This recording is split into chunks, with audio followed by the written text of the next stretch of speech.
Hi guys. मैंने एक project बनाया है जो कि बेस्ड है एक माइक्रो सर्विसेज आर्किटेक्चर के ऊपर।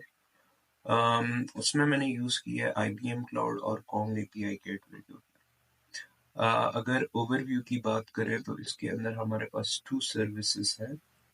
एक यूज़र सर्विस है एंड एक ऑर्डर सर्विस है। सबसे पहले हम डायग्राम्स के ऊपर बात करते हैं, हाई लेवल ओवरव्यू की, ताकि हमें चीज़ों की अच्छी तरह से समझ आए। So let me open my diagram. So this is my deployment diagram. अगर हम इसके ऊपर फोकस करें तो यहाँ हमारे पास हमारा एक क्लाइंट है, वेब या मोबाइल ऐप जो भी यूजर यूज करेगा। And then we have here Kong API gateway जो कि क्यूबरनेटीज क्लस्टर के अंदर पड़ी हुई है। And then we have IBM cloud code engine here, जहाँ पे हमारे पास 2 सर्विसेज पड़ी हुई हैं, गिटहब एक्शंस। सो मैं क्या कर रहा हूँ यहाँ पे कि मैंने 2 सर्विसेज बनाई हैं, एक यूजर सर्विस, एक ऑर्डर सर्विस, जो कि मैंने IBM क्लाउड कोड इंजन के ऊपर डाल दी है। ठीक है। उसके बाद इन जो 2 सर्विसेज हैं इनको मैंने डॉकर फाइल के अंदर सेव करके कंटेनर रजिस्ट्री के अंदर डाल दी है। IBM क्लाउड की जो कंटेनर रजिस्ट्री है उसमें रख दिया है। We have here IBM container registry Docker images, user service, and then we have order service. Latest का टैग यूज करके we can fetch the latest images. ठीक है। उसके बाद मैंने CI/CD पाइपलाइन बनाई इन दोनों सर्विसेज के लिए, ताकि मुझे जो भी मैं चेंजेस करूं तो वो डायरेक्टली पुश हो जाए मेरी कंटेनर रजिस्ट्री के अंदर चेंजेस। ठीक है। और यहाँ पे मैंने एक API गेटवे लगाया ताकि मैं अपनी जो सर्विसेज हैं उनको सिक्योर कर सकूं, ताकि कोई अननोन यूजर जो है वो मेरे APIs को, user service API order service को एक्सेस ना कर पाए। एंड यहाँ पे मैंने रेट लिमिट भी लगाई है ताकि 1 मिनट के अंदर बहुत ज्यादा रिक्वेस्ट ना जाए। For example I have made a limit of 5 requests per minute। हाँ, तो ऐसे। Now let's focus on the other diagram, which is our component diagram. तो ये हमारे पास कंपोनेंट डायग्राम है। यहाँ पे हमारे पास क्लाइंट है जो कि यूजर है। वो एपीआई रिक्वेस्ट करता है हमारे कॉन्ग एपीआई गेटवे। तो वो जो रिक्वेस्ट करेगा वो हमारे एपीआई एंड पॉइंट पे रिक्वेस्ट करेगा, बट वो रिक्वेस्ट जो होगी वो राउट होके हमारे कॉन्ग एपीआई गेटवे के पास जाएगी। और कॉन्ग एपीआई गेटवे जो है उसको मैंने कॉन्फ़िगर किया है ब्लॉक स्टोरेज के साथ, जिसके अंदर मैंने परसिस्टेंस वॉल्यूम रखा हुआ है और इसके अंदर मैंने डेटाबेस रखा है PostgreSQL। अगर हम कॉन्ग एपीआई गेटवे की बात करें तो इसको स्टोरेज चाहिए होती है अपने राउट्स का डाटा स्टोर करने के लिए कि कौन आया है कौन गया है। Every IP address, every MAC address, it knows about the user. तो इसलिए हमें PostgreSQL की काफ़ी ज़रूरत पड़ेगी। देन कॉन्ग एपीआई गेटवे जैसे ही अप्रूव करता है यूजर को, तो वो सीधा IBM क्लाउड कोड इंजन में जाता है और यूजर सर्विस के पास जो रिक्वेस्ट जाती है वो यूजर सर्विस के पास जाती है। और अगर उसने वो वो जो यूजर है उसने ऑर्डर सर्विस को कॉल किया तो उसकी रिक्वेस्ट ऑर्डर सर्विस के पास जाएगी। ठीक है। उसके बाद हमारे पास यहाँ पे गिटहब एक्शंस हैं। यहाँ पे क्या होगा कि फॉर एग्जांपल मैं कोड में कोई चेंजिंग करता हूँ तो वो वो डायरेक्टली चेंज होगा, वो इमेज में यहाँ पुश हो जाएगी IBM कंटेनर रजिस्ट्री के अंदर। और वो जो चेंज होगा वो IBM कोड इंजन यहाँ से पुल कर लेगा। ठीक है। तो ये है हमारे पास। अब अगर हम सीक्वेंस डायग्राम की बात करें तो here is our sequence diagram. यहाँ से क्लाइंट जो है वो यूजर्स को गेट करने की रिक्वेस्ट करता है और यहाँ पे कॉन्ग जो है वो राउट को चेक करता है PostgreSQL में, और एपीआई की के थ्रू वो वैलिडेट करता है कि आया वो यूजर हमारा है कि नहीं। तो अगर वैलिडेट करता है, if the user is if the user has a correct API key, then हमारी रिक्वेस्ट को फॉरवर्ड करता है यूजर सर्विस के पास। अगर वो एपीआई की इनवैलिडेट है, फॉर एग्जांपल API की इज एक्सपायर्ड, तो वो रिस्पॉन्स वापस भेजेगा 401 अनऑथोराइज्ड इनवैलिड की। इसी तरह अगर हमारे पास ऑर्डर एंड पॉइंट है, इसमें अगर हम फॉर एग्जांपल हमने यहाँ पे रेट लिमिट लगाई हुई है, अगर 1 मिनट की हमने रेट लिमिट लगाई हुई है कि 5 रिक्वेस्ट यूजर कर सकता, तो हमारे पास रिक्वेस्ट जो होगी वो फॉरवर्ड होगी और हमारे पास रिस्पॉन्स आएगा। अगर 5 रिक्वेस्ट ज्यादा हो गई तो हमारे पास 429 टू मैनी रिक्वेस्ट का आंसर आएगा। ठीक है, इसी तरह हमारे पास ये सारा कुछ हुआ होगा। तो ये हमारी रही सीक्वेंस डायग्राम। अब हम जरा आते हैं अपने प्रोजेक्ट के ऊपर कि हमारा प्रोजेक्ट कैसे काम कर रहा है। ठीक है, तो अगर देखा जाए हमारे पास प्रोजेक्ट ये है, मैंने गिटहब के ऊपर अपलोड किया हुआ है माइक्रो डिप्लॉय सी के नाम से। Micro deploy means micro services को मैं डिप्लॉय कर रहा हूँ, और सी मींस कोड इंजन, यानी कि मैं जो सर्वरलेस आर्किटेक्चर है उसके बारे में बात कर रहा हूँ। तो ये मेरी रिपोजिटरी है और इसके अंदर मेरा ये कोड पड़ा हुआ है, और ये एक एक्सटेंशन है जिसके साथ मैं इजीली जा सकता हूँ। तो ये मेरे पास ऑर्डर सर्विस है, और इसके अंदर मेरे पास डॉकर फाइल है, we have a package JSON file, we have a server JS file. इसी तरह हमारे पास यूजर सर्विस है, इसकी भी अपनी एक डॉकर फाइल है, पैकेज जेसन फाइल है और सर्वर जेएस फाइल है। अगर हम देखना चाहते हैं कि हमारे सर्वर जेएस फाइल के अंदर क्या है, तो हमारे पास ये कोड है सर्वर जेएस फाइल के अंदर। ठीक है, ये एक्सप्रेस के ऊपर रन कर रहा है हमारा सर्वर। हमारे पास दो एंड पॉइंट्स है, एक ऑर्डर्स के नाम से एंड पॉइंट मैंने बनाया हुआ है और एक एक्सपायर्ड ऑर्डर के नाम से एंड पॉइंट बनाया है। ठीक है, तो चीजें कुछ ऐसे काम कर रही हैं, और इसमें मैंने फेक डमी डाटा डाला हुआ है फिलहाल के लिए, ताकि हमें कोड की सही तरह से समझ आ सके और इम्प्लीमेंटेशन कर सके हम through code engine and Kubernetes cluster and API. तो अब हम पीछे जाते हैं जरा। ठीक है, तो यहाँ पे अगर मैं सेटिंग्स में जाऊँ और यहाँ पे मैं सीक्रेट्स एंड वेरिएबल्स के अंदर आऊँ एंड एक्शंस के अंदर आऊँ, तो यहाँ पे मैंने एक्शंस के अंदर सीक्रेट्स रखे हैं आईबीएम क्लाउड की एपीआई की, क्योंकि हम काम कर रहे हैं गिटहब एक्शंस के ऊपर, तो हमें एपीआई की चाहिए होगी आईबीएम क्लाउड की। आईबीएम क्लाउड के ऊपर हम थोड़ी देर में आते हैं, but before that we have to look at the project. तो अब हम इस प्रोजेक्ट को ओपन करते हैं अपने वीएस कोड के अंदर। तो वीएस कोड में ओपन करने के लिए मैं क्या करता हूँ कि यहाँ पे प्रोजेक्ट को वीएस कोड में ओपन करते हैं। Let's wait for it. इसको मैं क्रॉस करता हूँ and we just drag this right here. तो ये मेरे पास प्रोजेक्ट आ गया।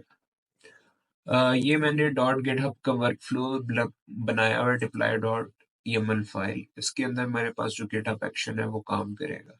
यहाँ पे मैंने क्या किया हुआ है कि जब भी मास्टर ब्रांच के अंदर कुछ ना कुछ होगा, तो ये वो चेंज डिटेक्ट करेगा और ये जॉब्स डिप्लॉय करना शुरू कर देगा।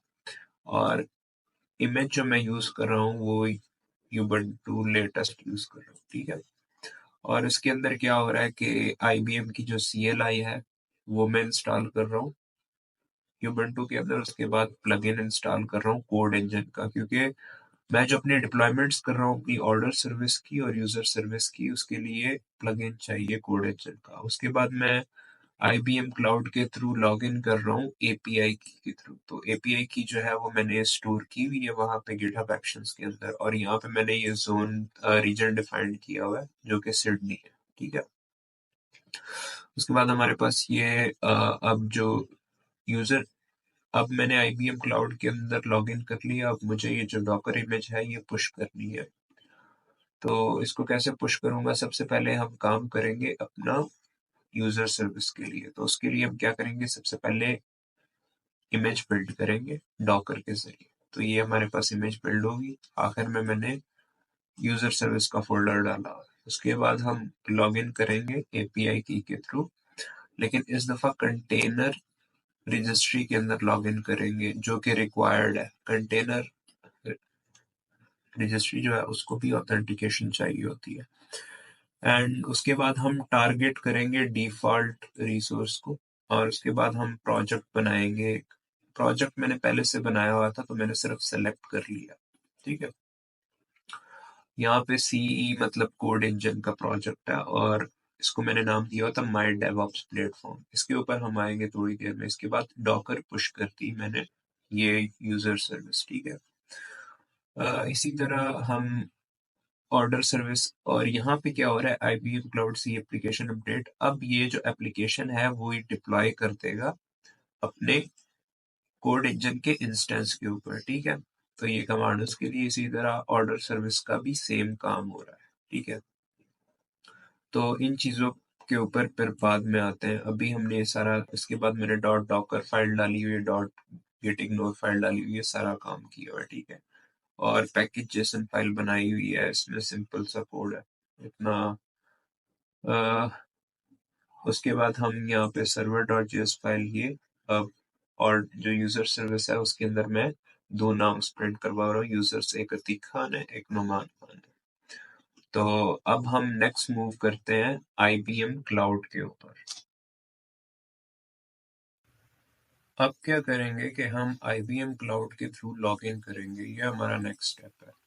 और उसके बाद हम अपना जो हमारे कोड इंजन के ऊपर इंस्टेंसेस चल रहे थे उसको देखेंगे। Let's wait for it does all these things. Okay, तो ये हमारे पास मेरा अकाउंट लॉगिन हो गया एंड यहाँ पे लिखा है अतीक खान।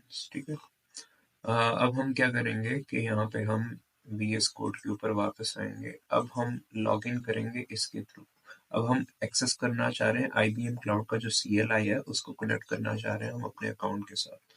तो इसके लिए मैंने यहाँ पे जो बैश की विंडो है वो खोली हुई है। ज़्यादातर जो बैश है वो जो कमांड्स हैं वो सही रन कर सकते हैं उसके ऊपर। तो I will work on that. ठीक है, तो सबसे पहले मैं क्या करूँगा, IBM क्लाउड, ठीक है, login dash SS single sign on करना चाहता हूँ क्योंकि मैं GUI के थ्रू डायरेक्टली मैं कर नहीं सकता, यहाँ पे CLI के थ्रू। Then I will prefer this option. ठीक है, मैं जैसे इंटर करूँगा it will prompt me towards here, so मैं just yes लिखूंगा and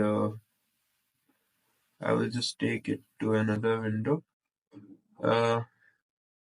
because the code is a little private.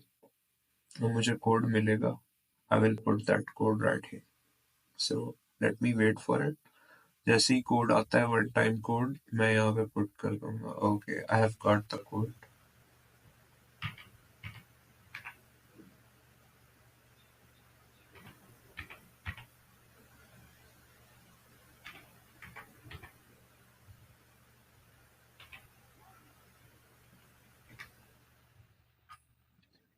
Okay, आप देख सकते हैं कि ये ऑथेंटिकेटिंग आ रहा है। और ओके, इसका मतलब है कि मैं सक्सेसफुली लॉग्ड इन हो गया हूँ IBM क्लाउड के CLI के थ्रू। अब मुझे एक रिसोर्स टारगेट करना है एंड रिसोर्स जो मैंने अभी फिलहाल अपने लिए रखा हुआ है वो डिफॉल्ट है। तो मैं क्या करूँगा कि यहाँ पे डायरेक्टली लिखूंगा IBM cloud, sorry, IBM cloud target dash default target करूँगा। ओके, सो ये मेरे पास IBM यहाँ पे नहीं आ रहा है and everything is fine. Okay, clear command use करूंगा ताकि मेरी चीजें क्लियर हो जाए। अब मैं चेक करूंगा कि कौन सी एप्लीकेशंस मेरी चल रही है। CE एप्लीकेशन लिस्ट, चेक करते हैं कि कोड इंजन के अंदर मेरी कौन कौन सी एप्लीकेशंस चल रही हैं, आई मीन सर्विसेज। ठीक है, ओके, यहाँ पे हमारे पास कह रहा है कि field the configuration refresh token is invalid. That means के वो रिफ्रेश टोकन जो है वो हमारा इनवैलिड हो चुका है, तो मुझे अपना प्रोजेक्ट सेलेक्ट करना पड़ेगा। तो मेरे प्रोजेक्ट का जो नाम है वो अभी मैं यहाँ पे टाइप करता हूँ, तो आप लोग देख लीजिएगा, प्रोजेक्ट सेलेक्ट डैश एन, और मेरे प्रोजेक्ट का नाम है माई डेवऑप्स प्लेटफॉर्म। ठीक है, sorry for the spelling mistake. अब जो हमारा रिफ्रेश टोकन है वो रिफ्रेश हो जाए। Now we are good to go. मैं जस्ट वो कमांड दोबारा चलाता हूँ, सी एप्लीकेशन लिस्ट। हमारे पास दो सर्विसेज आएंगी।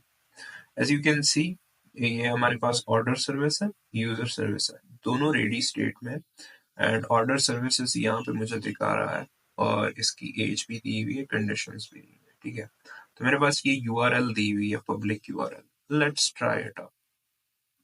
मैं क्या करूंगा कि आई will just copy this URL और मैं अपने ब्राउजर के ऊपर इसको रन करूंगा। Let's run it on my browser.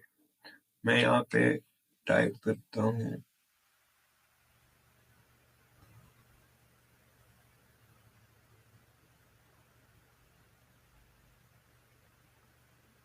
तो यहाँ पे आ रहा है कैन नॉट गेट, बिकॉज मैंने एक एडमिन एपीआई नहीं बनाई।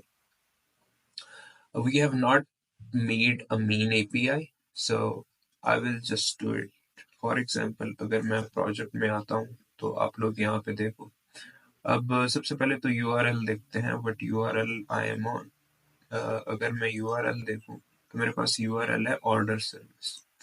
तो अगर मैं अपने ऑर्डर के प्रोजेक्ट में आऊं तो मैंने अपनी यूआरएल स्लैश ऑर्डर्स लिखी हुई, I don't have the main URL. So मैं क्या करूंगा, स्लैश ऑर्डर्स लिखूंगा। एंड अब आप देख रहे हो कि ये ऑन है and it's giving me the data successfully. Yes, let's try out the other URL if you also want to do it. So मैं इसको भी पेस्ट करता हूँ and it will actually work. Slash users, ये भी काम करेगा। So let's wait for it. Okay, तो हमारे पास यूजर्स भी आ रहे हैं, दिखाना नुमान हो। और अब जब मैं यहाँ पे सी एप्लीकेशन लिस्ट करता हूँ, एप्लीकेशंस, ओके ग्रेट, अभी भी काम कर रही है। That means that it's okay. तो ये हमारे पास जो कोड इंजन है, इसके अंदर हमारे पास दो applications ready and running state में, ठीक है। अब अगले स्टेप में हम देखेंगे कि इसके ऊपर हम ऑटो स्केलिंग कैसे कर सकते हैं। फॉर एग्जांपल, अगर मैं इस पे लोड इंक्रीज करता हूँ, लोड टेस्टिंग करता हूँ, तो हमारे पास किस तरह इसके इंस्टेंसेस ज्यादा क्रिएट होंगे। So let's do it in the next step. Okay, so इस दफा हम ट्राई करेंगे लोड टेस्टिंग। हम ये चेक करेंगे कि हमारे ये जो दो इंस्टेंसेस हैं, which is order service and the user service, ये स्केल अप कर रहे हैं या नहीं सही तरह से। हम यहाँ पे फेक यूजर्स की ट्रैफिक भेजेंगे और चेक करेंगे कि how they scale up and down. Let's try. तो मेरे पास ट्रैफिक भेजने के लिए एक टूल है which is Apache JMeter। we will try out with that. So मैंने यहाँ पे एक थ्रेड ग्रुप बनाया हुआ है टेस्ट प्लान के अंदर। तो HTTP रिक्वेस्ट के अंदर मैं यहाँ पे सर्वर नेम या उसका IP दूंगा। तो what I will do is I will remove this. I will take this URL। सबसे पहले हम ट्राई करते हैं जो कि ऑर्डर सर्विस है। Let's try it। ठीक है, यहाँ पे मैं URL पुट करता हूँ। यहाँ पे मैंने URL पुट कर दी, ऑर्डर सर्विस। ठीक है, यूआरएल पुट कर दी, एवरीथिंग इज फाइन। और यहाँ पे पाथ रूट दे दिया कि इसी के ऊपर ही ट्रैफिक भेज दे and we will look at it. और अब यहाँ पे अगर रिजल्ट ट्री के अंदर आया जाए, इससे भी कुछ नहीं होगा। We will come towards thread group. तो थ्रेड ग्रुप के अंदर मैंने यूजर्स 800 सेलेक्ट किए हैं। I will not do that. सबसे पहले हम ट्राई आउट करते हैं 100 यूजर्स के साथ कि ये बेयर कर सकता है कि नहीं ये instance. Okay, temp period 1 second, it's enough for that. And loop count infinite, it's also good. Okay, fine, not a big deal. Okay, let's try it out। यहाँ पे हम सबसे पहले हम logs चेक करते हैं। Let me show you something। सबसे पहले हम चेक करेंगे कि let me write the command IPM to log CE application get destination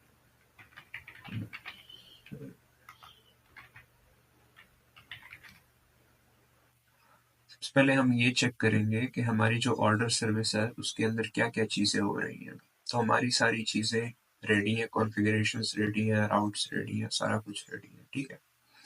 और यहाँ पे हम देखेंगे कि मिनिमम स्केल 0 है और मैक्सिमम स्केल 10। दैट मीन्स कि अभी चीज़ें काफ़ी हद तक स्लो हैं। So you want to scale them up. Let's try it out. और यहाँ पे जो इंफिनिल स्टोरेज दी हुई है वो 400 मेगाबिट्स है एंड मेमोरी भी है 4 GB। रजिस्टर सीक्रेट्स मैंने ICR एक्सेस दिया और इसको। सो अब हम क्या करेंगे, हम इसको मिनिमाइज करेंगे। we will just go towards our tool and let's bring out the traffic। यहाँ पे मैं स्टार्ट करूँगा और ये ट्रैफिक चालू होना शुरू हो गई है एंड हम आहिस्ता आहिस्ता चीज़ों को देखेंगे।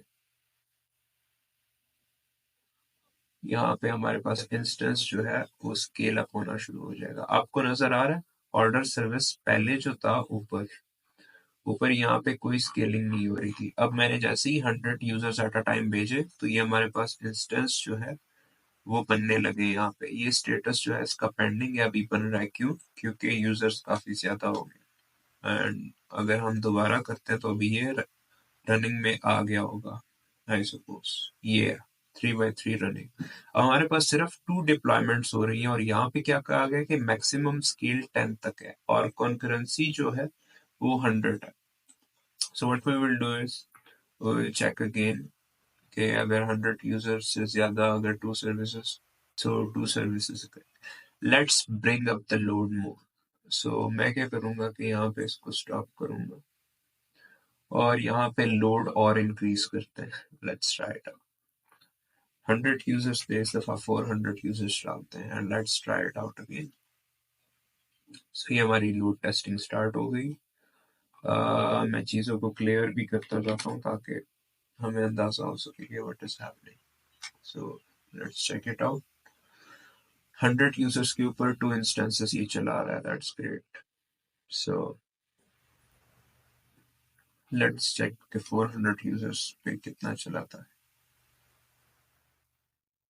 हाँ हाँ, ओके हमारे पास एक और इंस्टेंस चलने लगा है। दैट मीन्स कि ये 400 यूजर्स को इजीली टैकल कर सकता है, यानी कि 3 instances can tackle 400 users. Let's check it again.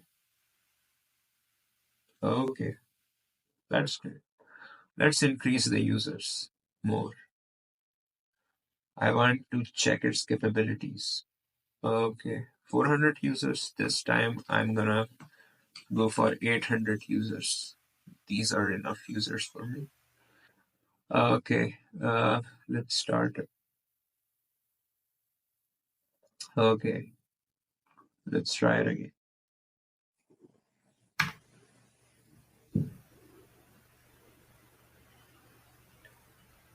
Uh-huh. Okay, let me just wait a little while। हम थोड़ा सा वेट करेंगे, उसके बाद ही हमारे पास पता चलेगा कि स्केल अप हो रही है। Let me try it. Okay हमारे पास कितने इंस्टेंसेस आ गए? 1 2 3 4 5 6 7। So 7 instances are running right now। That means 7 instances can bear 800 users। Okay? So right now चीजें काफी अच्छी काम कर रही हैं। तो ये टर्मिनेटिंग कुछ टर्मिनेटिंग कंडीशंस में है और कुछ रनिंग कंडीशंस में है। Let's check it again। What's happening? Okay। Uh, what happened?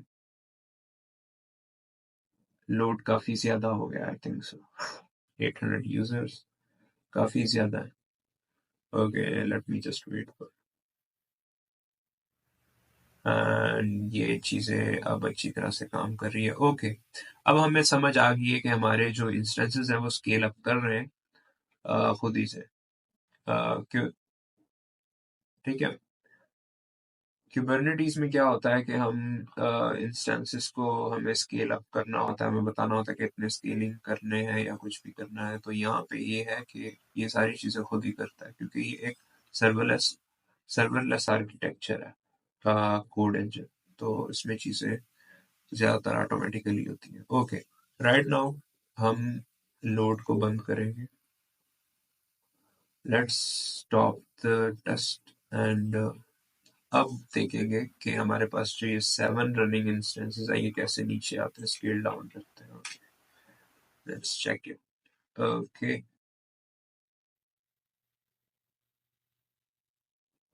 Okay, मैंने इतना टेस्ट लोड डाला है कि वो क्रैश ही कर गया था होस्ट। Oh man. ओके,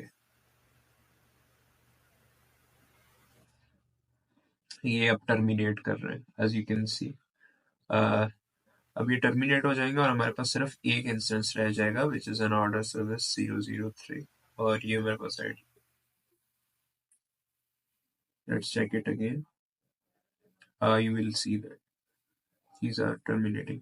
अच्छा, बस मुझे ये बताना था कि हमारे हमारे जो कोड इंजन है उसके अंदर कैसे स्केलिंग अप होती है और कैसे स्केलिंग डाउन होती है, और जब हम लोड टेस्टिंग करते हैं यूजर्स की तो हमारे पास किस तरह जो है वो ट्रैफिक को हैंडल करता है। तो ये सिंपल सी एक एग्जांपल थी जिसके थ्रू हमने लोड टेस्टिंग देखी कि ये कैसे लोड को, जैसे ही लोड इसके ऊपर ज्यादा आता है कैसे ये स्केल अप करता है, और जैसे ही लोड कम होता है ये कैसे स्केल डाउन करता है। एक आखिरी बार देख लेते हैं कि how this works. So okay, terminating. So terminate हो रहे हैं, आखिर में सिर्फ एक इंस्टेंस रह जाए। इसी तरह जो यूजर सर्विस है उसके लिए भी हम सेम काम कर सकते हैं एंड सेम प्रोसेस है उसके लिए भी। सो नेक्स्ट हम मूव करेंगे, हम अपना ये तो हो गया। अब हम सेटअप करेंगे एक एपीआई गेटवे इसके लिए, अपनी एपीआई की। अब हमारी जो एपीआई है, अगर हम अपनी एपीआई को देखें तो हमारी एपीआई जो है वो सेफ नहीं है। सेफ कैसे नहीं है वो हम नेक्स्ट लेक्चर में देखते हैं। ओके, अच्छा, अब हम बात करेंगे कॉन्ग एपीआई गेटवे के ऊपर। आपने तो काफी नाम सुना होगा कॉन्ग एपीआई गेटवे का। ये ओपन सोर्स एपीआई गेटवे है और इसके ऊपर काफी जो डेवलपर्स हैं उन्होंने काम किया हुआ है। एक तो ये कि काफी रोबस्ट है, दूसरा ये कि फास्ट है काफी, इसकी जो लेटेंसी है वो काफी लो है, और इसको और ये काफी लाइट वेट है। एक तो लाइट वेट काफी और फास्ट है। दूसरा ये कि इसको सी आई सी डी पाइपलाइंस के साथ काफी अच्छे तरीके से यूज किया जा सकता है। और कॉम गेटवे जो है इसको क्यूबरनेटीज के साथ लिंक किया जा सकता है। अमेजोन एडब्ल्यूएस, हमारे पास वीएम है और बाकी टूल्स एंड प्लेटफॉर्म है जिसके साथ आसानी के साथ काम किया जा सकता है। ठीक है, तो अब हम ज्यादा डीप नहीं जाते इसमें। अब हम आते हैं अपने प्रोजेक्ट के ऊपर। हमने इसके अंदर एपीआई गेटवे इंप्लीमेंट करना है। एपीआई गेटवे हमने क्यों इंप्लीमेंट करना है? क्योंकि हमने अपने जो सर्विसेज हैं, ऑर्डर सर्विस और यूजर सर्विस, इसको सिक्योर करना है आउटसाइडर से, ताकि कोई सिक्योरिटी का इशू ना हो और वो हमारे एपीआई एंडपॉइंट्स को एक्सेस ना कर सके। अगर मैं इस इंस्टेंस को ओपन करता हूँ ब्राउजर के अंदर तो ये एक्सेस हो जाता है डायरेक्टली और नेट आ जाता है। तो ये हमारे लिए अच्छी बात नहीं है, हमें इसको सिक्योर करना है। और वो कैसे करेंगे? Let's start with our tutorial. तो अब जो हमारा मेन काम है वो क्या है कि सबसे पहले हमने एक क्लस्टर बनाना है। ठीक है, क्यूबरनेटीज क्लस्टर। सबसे पहले हम देखेंगे कि हमारे पास कोई क्लस्टर तो नहीं पड़ा हुआ पहले से। ठीक है, सबसे पहले हम क्लस्टर देखते हैं। Let's check the cluster.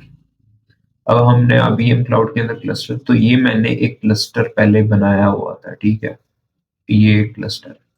तो अगर क्लस्टर बना हुआ है तो चेक करते हैं कि इसके अंदर पॉड्स भी पड़े हुए हैं कि नहीं, कोई पॉड्स रनिंग में है। असल में मैंने एक्चुअली डिलीट कर दिए थे पहले, but they are actually running again and I don't like it seriously.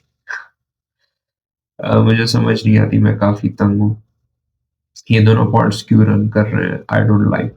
सो सबसे पहले इसको हम यहाँ से डिलीट करते हैं।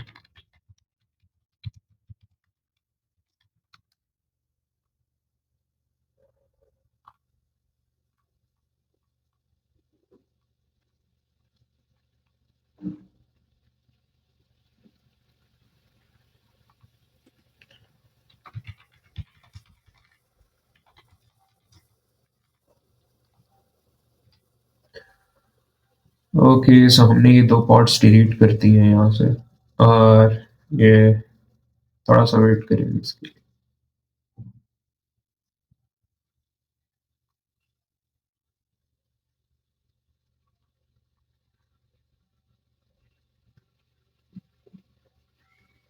ओके, अब हम अपना जो लोकल इन्वायरमेंट है उसके ऊपर अपने क्लस्टर को कॉन्फ़िगरेशन करेंगे उसकी। तो हम उसके लिए करेंगे IBM cloud KS config, KS cluster config, sorry,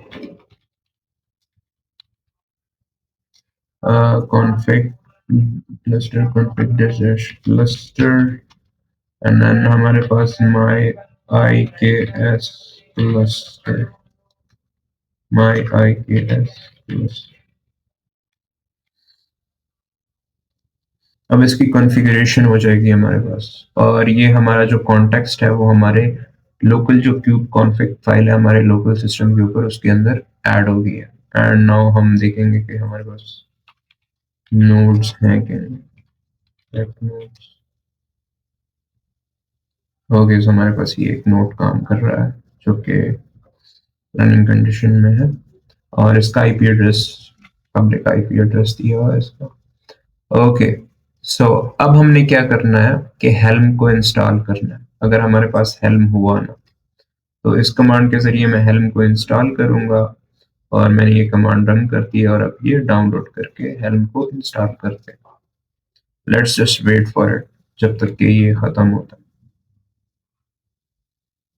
जैसे ये खत्म होता है उसके बाद हम अपने हेल्म हेल्म जो है उसकी रिपोजिटरी से अपने अपना जो कॉन्ग है, कॉन्ग एपीआई गेटवे, उसको ऐड करेंगे।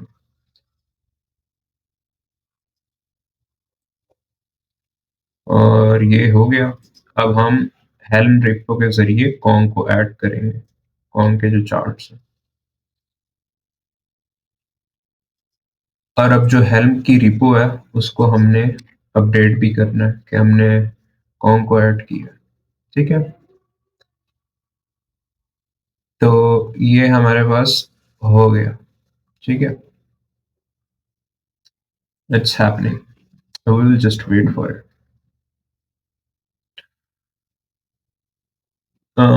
थोड़ा सा वेट करना पड़ेगा हमें। Okay, it's done. अब हम क्या करेंगे कि जो कॉन्ग है उसके जो एपीआई गेटवे के जो राउट्स हैं वो उसको स्टोर करता है, वो अपने यूजर्स के जो आईपी एड्रेसेस हैं उनको भी स्टोर करता है। फॉर एग्जांपल, फॉर एग्जांपल अगर एक यूजर आता है, वो 5 रिक्वेस्ट करता है, उसके आईपी एड्रेस, उसकी सेशन स्टोरेज को सेव करना होता है कहीं। कौन को ऐसे ही तो नहीं पता चलेगा कि ये कौन यूजर है, कहाँ से आया। तो उसको डाटा स्टोर करने के लिए एक डाटाबेस चाहिए होता है। ठीक है, अगर हम वो काम नहीं करते तो वो यूजर अगर दोबारा आता है तो उसके पास डाटा स्टोर नहीं हुआ होगा, तो वो 5 या 6 से ज्यादा रिक्वेस्ट भी कर सकता है, जो कि हमारे एपीआई के लिए बिल्कुल भी अच्छा नहीं है, और वो हमारे रिसोर्सेज खाएगा। ठीक है, और अगर अगर कोई हैकर है या कोई अटैकर है, वो अगर अटैक करता है, डिडोस अटैक, तो उसका भी हमें पता नहीं चलेगा कि कहाँ से आईपी एड्रेसेस आ रहे हैं और कहाँ से क्या हो रहा है। ठीक है, तो अगर हम अ, अब हम यहाँ पे सबसे पहले पोस्ट ग्रे एसक्यूएल को इंस्टॉल करेंगे। ठीक है, help install Postgre SQL, Bitnami जो है वो उसका नाम है, और Postgre SQL, then we have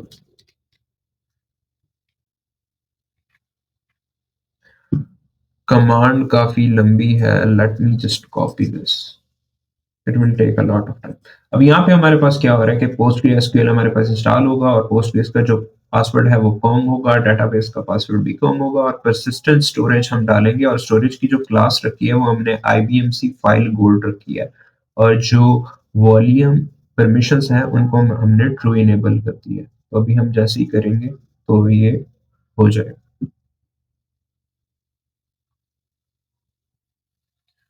We'll just wait for it.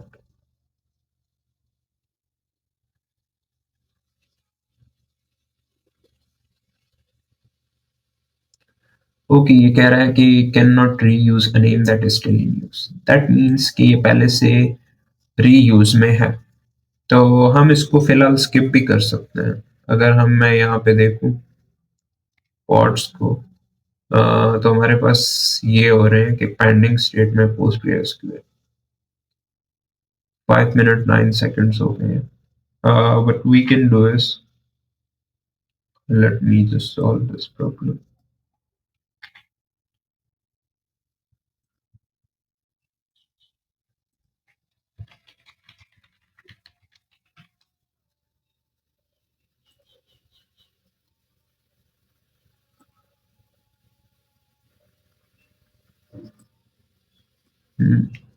मैं एक काम करता हूँ कि आप लोग के ट्यूटोरियल के अंदर मैं कॉम को अनइंस्टॉल करता हूँ। Similarly I will do it for PostgreSQL।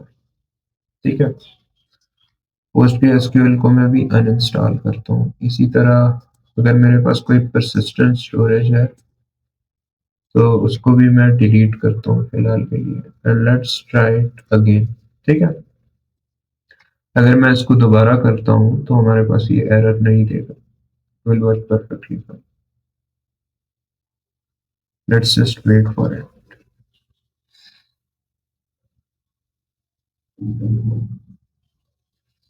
Okay, ये हो गया। ठीक है, now what we will do is, सबसे पहले हम वेट करेंगे, हम अब पॉड्स को चेक करेंगे कि PostgreSQL जो है वो पॉड पे रन कर रहा है या नहीं। अभी पेंडिंग स्टेट में है, ये रनिंग स्टेट में आएगा। मैंने -w फ्लैग यूज किया हुआ है ताकि मैं उस इवेंट्स को लिसन कर सकूं कि कब रनिंग स्टेट में आएगा। तो we will wait for it, थोड़ा सा वेट करते हैं, और ये जैसे ही रनिंग कंडीशन में आता है तो हम नेक्स्ट कमांड पे चलेंगे, विच इज अ कॉन्ग। हम कॉन्ग एपीआई गेटवे को सेटअप करेंगे, उसका पॉड बनाएंगे और उसको डिप्लॉय करेंगे अपने क्यूबरनेटीज क्लस्टर के अंदर। हमें उसको वेट करना पड़ेगा जब तक ये होता है।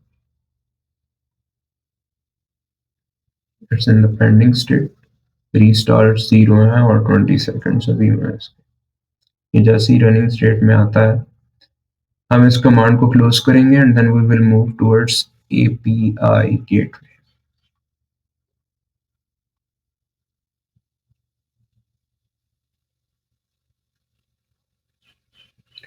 थोड़ा सा टाइम लेगा ये इनिशियल पॉड इनिशियलाइजिंग। ये हमारा रनिंग कंडीशन में आ रहा है, और जैसे ही 1 by 1 होता है then our PostgreSQL is done, it's ready. थोड़ा सा और वेट करते हैं, थोड़ा सा टाइम ले रहा है बट जल्दी हो जाएगा। Okay, running. ओके, रनिंग ही काफी है, it doesn't really matter. Control C, kubectl get pods, let's check this again. Okay, it's in running condition. Okay, that's good. Now अब हमने कॉन्ग को भी सेटअप करना है, तो यहाँ पे मैंने हेल्म इंस्टॉल कॉन्ग लिखा है। ठीक है, कॉन्ग को इंस्टॉल करेगा। इनग्रेस कंट्रोलर जो है वो भी मैंने फॉल्स रखा हुआ है, और जो CRDs है इनग्रेस की उसको भी फॉल्स रखा हुआ है फिलहाल के लिए। और जो इन्वायरमेंट वेरिएबल है उसके अंदर जो डेटाबेस है उसको मैंने पोस्टग्रेस सेलेक्ट किया हुआ है, और जो होस्ट है हमारे पास PostgreSQL है, जो यूजर है वो हमारे पास पोस्टग्रेस है, और पासवर्ड कॉम रखा हुआ है। टाइप मैंने लोड बैलेंसर रखा हुआ है। What load balancer does is that it route traffics to my external API endpoints and balances the traffic। और एडमिन जो है उसको मैंने इनेबल किया हुआ है क्योंकि हमें कॉन्ग का जो एडमिन यूआरएल है वो हमें चाहिए होगा, ताकि हम अपने जो एपीआई गेटवे उसको अच्छी तरह से सेटअप कर सकें। ठीक है, तो मैं जैसे ही इंटर दबाता हूँ, it will start happening. Okay. अच्छा, इस कमांड के बारे में मैं एक बार आपको बता देता हूँ कि हेल्म इंस्टॉल कॉन्ग जो है, ये हम जो कॉन्ग इंस्टॉल कर रहे हैं उस रिलीज को नाम दें। फॉर एग्जांपल, मैं अगर कॉन्ग को अनइंस्टॉल करना चाहता हूँ तो मैं सिर्फ कॉन्ग लिखूंगा। ठीक है, और ये उस रिसोर्स का नाम है जिसको मैं इंस्टॉल करना चाहता हूँ। और इनग्रेस कंट्रोलर क्या होता है कि जो हमारी एक्सटर्नल ट्रैफिक होती है उसको राउट करता है हमारे इंटरनल क्यूबरनेटीज क्लस्टर के ऊपर। तो मैं नहीं चाहता कि इनग्रेस कंट्रोलर इंस्टॉल हो और उसकी जो एसोसिएटेड सीआरडीज हो वो हों, तो इनको मैंने फॉल्स कर दिया। बाकी पोस्ट ग्रेस है सारा कुछ, और यहाँ पे type equal to load balancer लिखा है। मैं चाहता हूँ कि जो मेरी कॉन्ग सर्विस है उसको मैं एज अ लोड बैलेंसर के थ्रू एक्सपोज करूँ। वो क्या करेगा, जो मेरी एक्सटर्नल ट्रैफिक है उसको राउट करेगा। ठीक है, तो ये सारा मैंने काम कर लिया एंड ये भी इंस्टॉल हो गया। अब हमें क्या करना है, सिंपल, कि अब हमें पोर्ट फॉरवर्डिंग करनी है। अब जो हमारा वो है, क्या नाम है, हमारी जो क्यूब सीटीएल फाइल है, जो हमारे पास था, क्या नाम है, एक मिनट। अब हमने प्रॉक्सी देखनी है ना अपनी क्यूब सीटीएल की, तो क्यूब सीटीएल गेट सर्विसेज, ये सर्विसेज की कमांड है। मैं अपनी जो कुबरनेटीज की सर्विसेज है उसको देखूंगा, तो मेरे पास कॉन्ग कॉन्ग एडमिन जो है वो रन कर रहा है। हमारे पास कॉन्ग कॉन्ग मैनेजर है, कॉन्ग प्रॉक्सी, कुबरनेटीज पोस्ट। अब जो लोड बैलेंसर है कॉन्ग कॉन्ग एडमिन का, इसको मैं एक्सेस करना चाहता हूँ, पर ये एक्सेस नहीं होगा क्योंकि ये पब्लिक नहीं है। ये इंटरनल क्यूबरनेटीज क्लस्टर के अंदर ही एक्सेस होगा। तो मैं क्या करता हूँ कि इसका पोर्ट फॉरवर्ड करूंगा 8001 के ऊपर, अपने लोकल होस्ट के ऊपर, ताकि मैं इसको अपने क्यूबरनेटीज क्लस्टर के थ्रू इसको एक्सेस कर सकूँ। तो मैं क्या करूंगा, यहाँ पे सीएमडी खोलूंगा सिंपली। अब यहाँ पे आप देख रहे हो कि यहाँ पे 8444 पोर्ट है, तो मैं इसको पोर्ट फॉरवर्डिंग करता हूँ इसकी। ठीक है, तो मैं इसकी पोर्ट फॉरवर्डिंग कैसे करूंगा कि यहाँ पे जाऊंगा सीधा, और यहाँ पे मैं क्यूब सीटीएल, ठीक है, और port forward, and port forward लिखेंगे, and then we have SVC services. SVC के अंदर जाएंगे और कॉन्ग कॉन्ग एडमिन को सिलेक्ट मैं करना चाह रहा हूँ, एंड 8001 पोर्ट के ऊपर मैं पोर्ट फॉरवर्ड करना, और उसकी असली पोर्ट क्या है, 8444। ठीक है, तो मैं जैसे ही ये कमांड टाइप करूंगा तो ये में हमारी पोर्ट फॉरवर्डिंग स्टार्ट होगी। तो ये सर्विस मेरे बैकग्राउंड में चलेंगी सीएमडी के ऊपर। इसके ऊपर ज्यादा हम नहीं जाएंगे। अब एडमिन एपीआई को मैंने पोर्ट फॉरवर्ड कर लिया, कॉम की एडमिन एपीआई को। अब मैंने अब सर्विसेज क्रिएट करनी। ठीक है, सर्विसेज कैसे क्रिएट करूंगा, कि यहाँ पे मैं टाइप करूंगा सर्विसेज को, कर्ल कर्ल कमांड में यूज करूंगा डैश के फ्लैग मैं इसलिए यूज कर रहा हूँ कि मेरे पास सेल्फ साइंड सर्टिफिकेट्स हैं, तो वो आईबीएम क्लाउड उसे एक्सेप्ट नहीं करता, सिक्योरिटी का इशू करता है। तो मैंने डैश के कमांड फिलहाल के लिए यूज की है। फिर X, and then post request करेंगे। पोस्ट रिक्वेस्ट किसको करेंगे, H T T P S. अब मैंने पोर्ट फॉरवर्ड तो कर लिया, तो मैं लोकल होस्ट को यूज कर सकता हूँ और 8001 पोर्ट की, और सर्विसेज के ऊपर जाऊंगा, एंड देन मैं क्या करूंगा, डैश डैश डाटा। डाटा किसको मैंने करना है, name equal to user service. तो यूजर सर्विस को लिख लिया, एंड देन ये हो गया।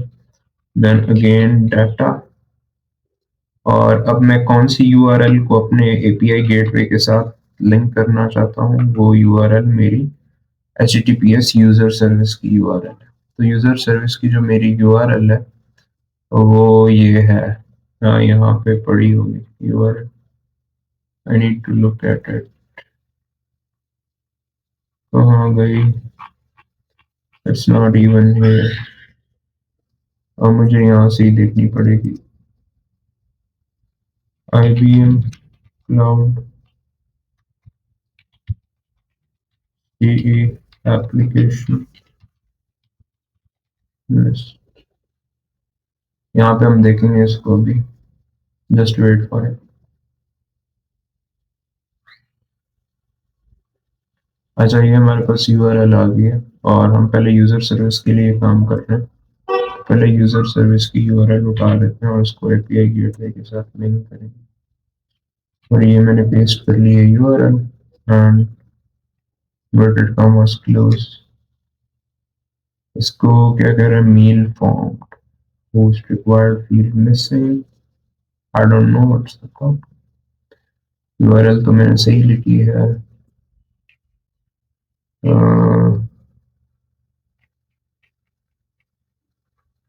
आई थिंक स्पेस का इशू है। Okay, port number was not a decimal number.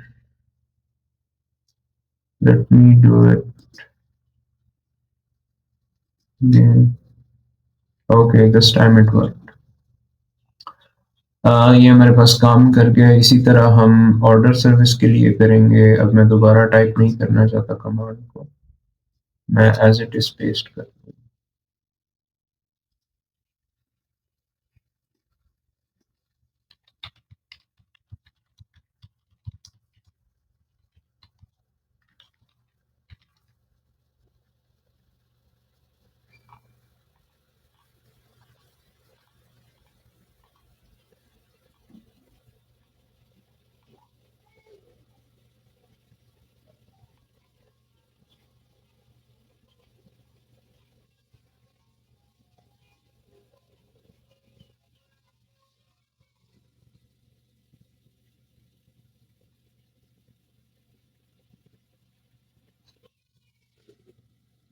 Okay, तो इस कमांड में हमने किया क्या आपको पता है? इस कमांड में हमने ये किया है कि यहाँ पे हमने कल रिक्वेस्ट को यूज किया है।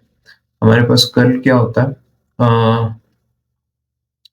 ये एक ऐसा टूल है या कमांड हम कह सकते हैं कि जो हमारे सिस्टम को बताता है कि इस यूआरएल को रिक्वेस्ट करो। ठीक है, तो इस यूआरएल पे वो पोस्ट रिक्वेस्ट करेगा सर्विसेज की यूआरएल पे।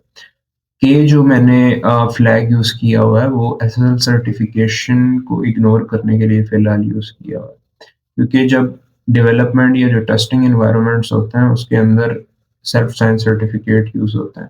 तो जब हम प्रोडक्शन एनवायरनमेंट में होंगे तो मैं सेल्फ साइन सर्टिफिकेट खरीदूंगा और इसको यहाँ पे इम्प्लीमेंट करूंगा, तो तब मुझे डैश के फ्लैग मुझे नहीं यूज करना पड़ेगा। ठीक है, और जो पोस्ट है वो तो हमें डाटा क्रिएट करने के लिए यूज होता है प्रोटोकॉल। उसके बाद हमारे पास ये जो यूआरएल है HTTP हो, ये जो लोकल इंस्टेंस हमारे पास चल रहा है ना कॉन्ग एडमिन का एपीआई का, वो है 8000 में।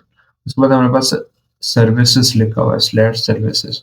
ये हमारे पास एंड पॉइंट है सर्विसेज को मैनेज करने का। ठीक है, जो हमारे पास सिस्टम के अंदर कॉन्ग की सर्विसेज जो चल रही है। उसके बाद name equal to order service, ये की वैल्यू पेयर टाइप का डाटा है। Name equal to order service, that means कि यहाँ पे हमारा जो ऑर्डर सर्विस है उसको हम रेफरेंस करेंगे कॉन्ग के सर्विस के साथ।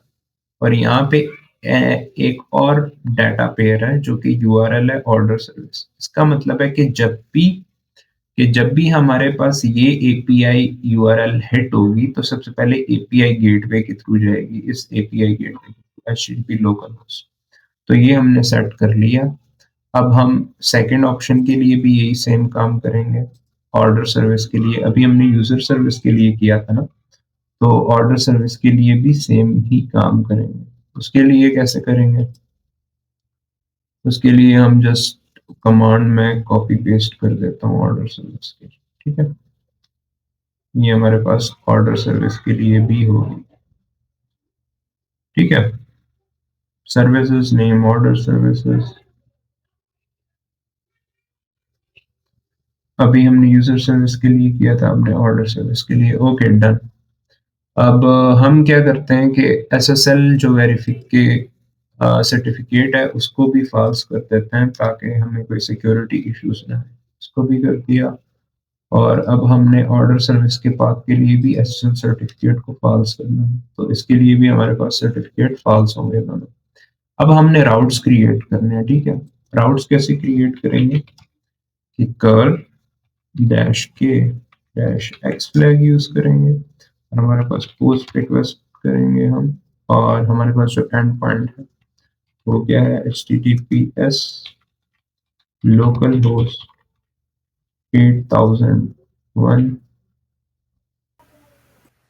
अच्छा, मैंने जो ये हेल्म इंस्टॉल वाली कमांड है ये आपको मैंने सही तरह समझाई नहीं। तो हेल्म इंस्टॉल में जो कमांड है PostgreSQL, ये तो इंस्टॉल हो जाएगा, और इसका आप सबको पता है कि कितना इजी है सारा काम करना।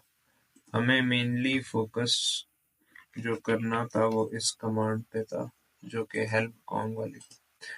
तो ये हेल्म इंस्टॉल जो कॉन्ग है ये रिसोर्स को बता रहा है कि इसको नाम क्या देना है जब इंस्टॉल हो जाएगा। फॉर एग्जाम्पल, एक सॉफ्टवेयर हमारे पास इंस्टॉल होता है तो हम उसको कोई नाम देते हैं, तो मैंने कॉन्ग नाम दे दिया ताकि मैं जब अनइंस्टॉल करूँ तो मेरे लिए काफ़ी ईजी हो, सिर्फ कॉन्ग लिखो हेल्म अनइंस्टॉल कॉन्ग, मेरा उस कॉन्ग अनइंस्टॉल हो जाएगा। इसी तरह हमारे पास इनग्रेस कंट्रोलर जो है उसको मैंने फॉल्स किया हुआ है।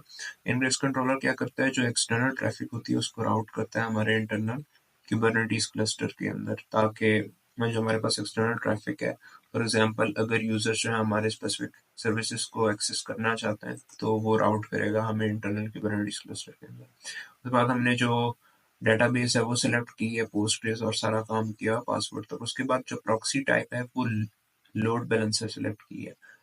मैं चाहता हूँ कि जो कॉन्ग है वो एज अ लोड बैलेंसर के थ्रू रन हो। फॉर एग्जांपल, जो एक्सटर्नल ट्रैफिक है वो इसके थ्रू राउट हो, किसके थ्रू, कॉन्ग एडमिन के थ्रू। और एडमिन को मैंने इनेबल किया और ट्रू किया हुआ ताकि मैं उसको एक्सेस कर सकूं यूआरएल को, और एडमिन टाइप लोड बैलेंसर रखी हुई है।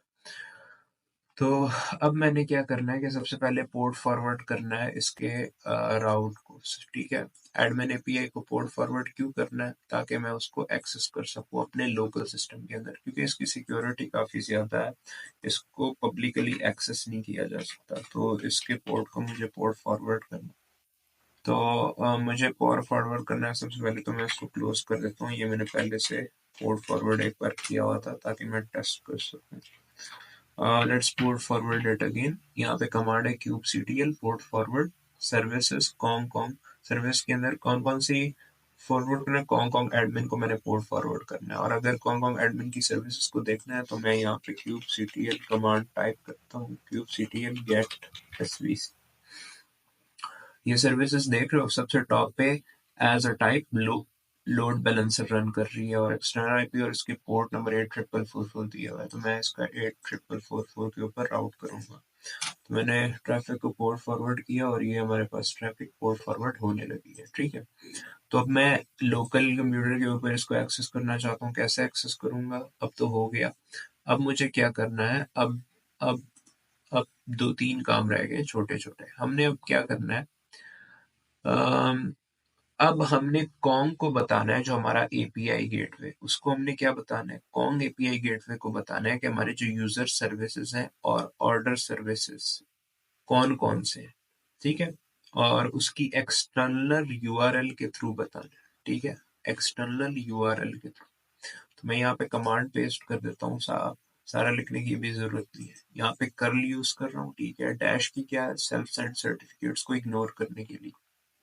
जाहिर सी बात है, अब मेरे पास जो सेल्फ साइंड सर्टिफिकेट्स हैं, डेवलपमेंट एनवायरनमेंट में काम किया जा रहा है, तो इसलिए मैं सेल्फ साइंड सर्टिफिकेट्स को इग्नोर करूंगा। पोस्ट यहाँ पे सर्विसेज को कॉल किया हुआ है, ठीक है। अ, अब मैंने इसको नेम बता दिया है कॉम को, कि नेम क्या है, यूजर सर्विस है, और इसकी यूआरएल क्या है ये भी बता दिया, ठीक है। इसको मैं एंटर दबाऊंगा और ये हो गया, ठीक है। इसी तरह मैं ऑर्डर सर्विस के लिए भी करूंगा, और यहाँ पे ऑर्डर सर्विस के लिए किया, और यहाँ पे यूनिक वायलेशन डिटेक्टेड इसलिए आ रहा है कि मैंने इस काम को पहले से किया हुआ है, ठीक है। तो इसकी कोई प्रॉब्लम नहीं है इतनी बड़ी। अब सेल्फ साइंड सर्टिफिकेट्स जो है उनको मैंने फिलहाल के लिए फॉल्स करना है, क्योंकि आईबीएम क्लाउड की थोड़ी सिक्योरिटी होती है जिसका थोड़ा सा इशू हो जाता है। वो फिर एक्सेस करने नहीं देता एक्सटर्नल यूआरएल को। अ, तो उसके लिए हम इसको फॉल्स कर देंगे। अब हमने क्या करना है, अब हमने राउट्स क्रिएट करने ईच सर्विस के लिए। अब वो सर्विसेज के साथ हमने वो जो पब्लिक यूआरएल थी उसको तो हमने बता दिया कि ये यूआरएल है और ये हमारी सर्विस है, इसको आप समझ लो, ठीक है। अब हमने क्या करना है, अब हमने क्या करना है कि अब यहाँ पे इसको बताना है, अब हमने राउट्स क्रिएट करने ईच सर्विसेज के लिए। राउट क्या करता है, वो कॉन्ग को बताता है कि हमारी जो इनकमिंग HTTP रिक्वेस्ट है based on the URL path कौन सी सर्विस के साथ कॉरेस्पॉन्ड करना चाहिए। आपको समझ आ गई हो। फॉर एग्जाम्पल हम स्लैश यूजर्स टाइप करते हैं तो वो स्लैश यूजर्स के ऊपर ट्रैफिक को राउट करेगा। इसी तरह अब ये हम यूजर सर्विस के लिए कर रहे हैं तो मैं चाह रहा हूँ कि स्लैश यूजर्स के ऊपर राउट हो, ठीक है, ट्रैफिक। ये मैंने कर दिया। इसी तरह मैं ऑर्डर राउट के लिए करना चाह रहा हूँ तो मैं ऑर्डर राउट के लिए करूंगा और ऑर्डर राउट के लिए भी हो गया। तो दोनों के लिए ट्रैफिक जो है वो परफेक्टली राउट हो गई है। अब मैं दोबारा एक बार जो सर्टिफिकेट्स हैं उनको पैच करना चाह रहा हूँ ताकि फॉल्स हो जाए और इसको भी पैच कर लूँ। पहले मैंने पोस्ट रिक्वेस्ट के साथ किया था, अब मैं पैच के साथ कर रहा हूँ ताकि अपडेट हो जाए, ताकि कोई प्रॉब्लम नहीं, ठीक है। अब मैं दोबारा एक बार कर रहा हूँ ताकि कोई गलती ना हो। यहाँ पे ये देखें, ये मैंने डाटा नेम यूजर राउट पाथ स्लैश यूजर्स लिखा हुआ है, ठीक है। अब एपीआई गेटवे को टेस्ट करते हैं कि चल रही है या नहीं, ठीक है। तो ये कॉन्ग प्रॉक्सी 161 इसका वो भी दिया हुआ है, यूआरएल भी दिया हुआ है, ठीक है। तो मैं क्या करूँगा, इसको अब टेस्ट करते हैं कि ये काम कर भी रहा है। कर्ल लिखेंगे -k ठीक है। तो 161 हमारी एक्सटर्नल है, 161 है, 0202 0.175.77, ठीक है। और स्लैश यूजर्स लिखेंगे। लेट्स टेस्ट दिस कि हमारा वो काम कर रहा है कि नहीं।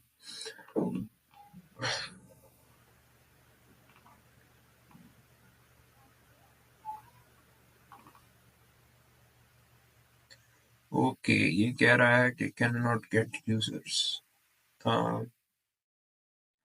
आई थिंक हमें लॉग्स देखने चाहिए। kubectl logs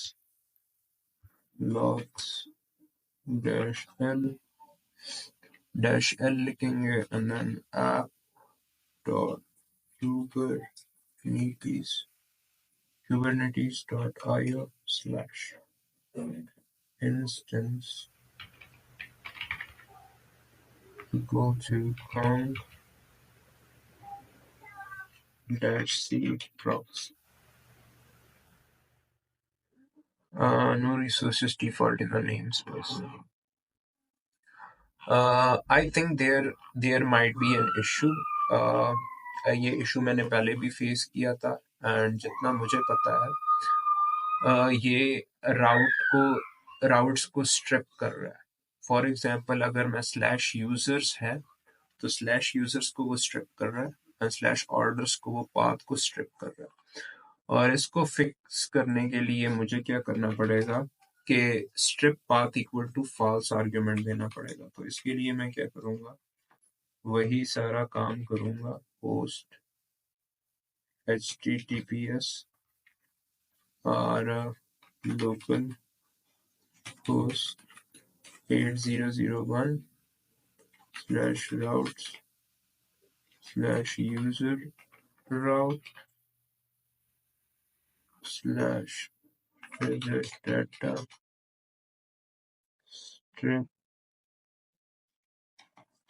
strip path equal to false।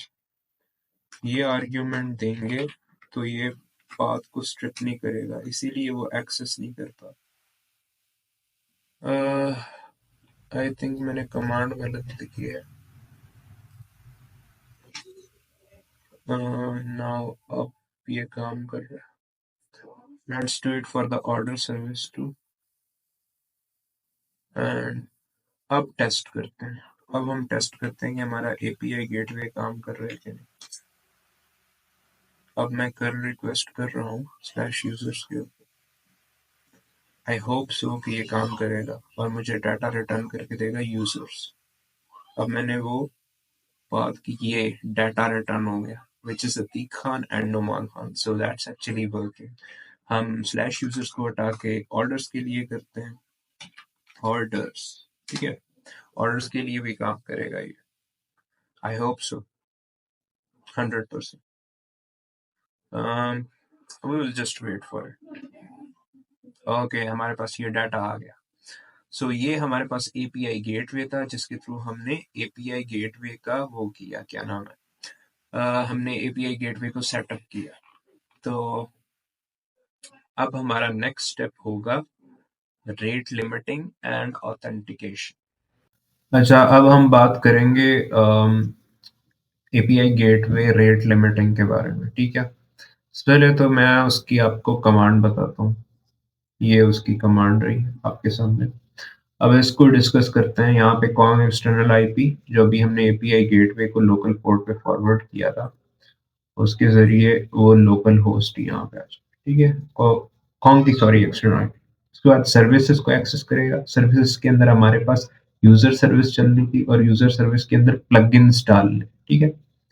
सबसे पहले एक आर्ग्यूमेंट है डाटा, जो कि name equal to rate limiting. सबसे पहले हमने रेट लिमिटिंग अप्लाई करनी है, तो नेम आ गया रेट लिमिटिंग। फिर एक डाटा का आर्ग्यूमेंट है config dot minute equal to 5। That means कि हमने 1 मिनट के अंदर 5 रिक्वेस्ट कर सकते हैं, ठीक है, हम सेट कर लें। फिर डाटा आर्ग्यूमेंट है config dot policy equal to local. Policy काफी इंपॉर्टेंट है।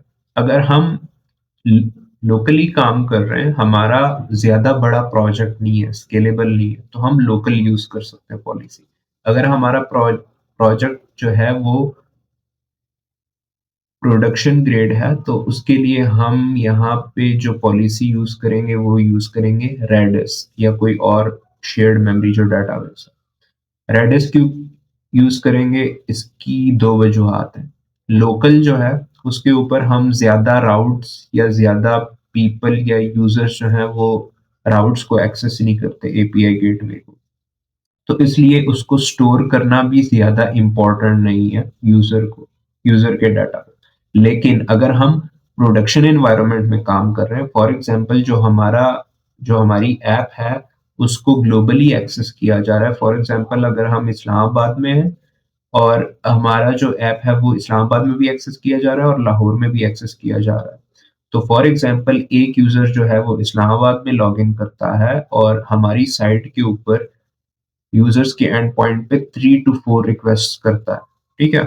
तो वो यूजर्स रिक्वेस्ट लॉग हो जाएंगी रेडिस के शेयर्ड मेमोरी डेटाबेस के अंदर। जैसे ही वो लाहौर जाएगा या वीपीएन के थ्रू लाहौर में लॉगिन करेगा, तब भी वो जो रेडिस है शेयर्ड मेमोरी डेटाबेस, वो यूजर का आईपी एड्रेस या मैक एड्रेस उठाएगा और उसको कंपेयर करेगा और चेक करेगा कि इसने कितनी रिक्वेस्ट की थी।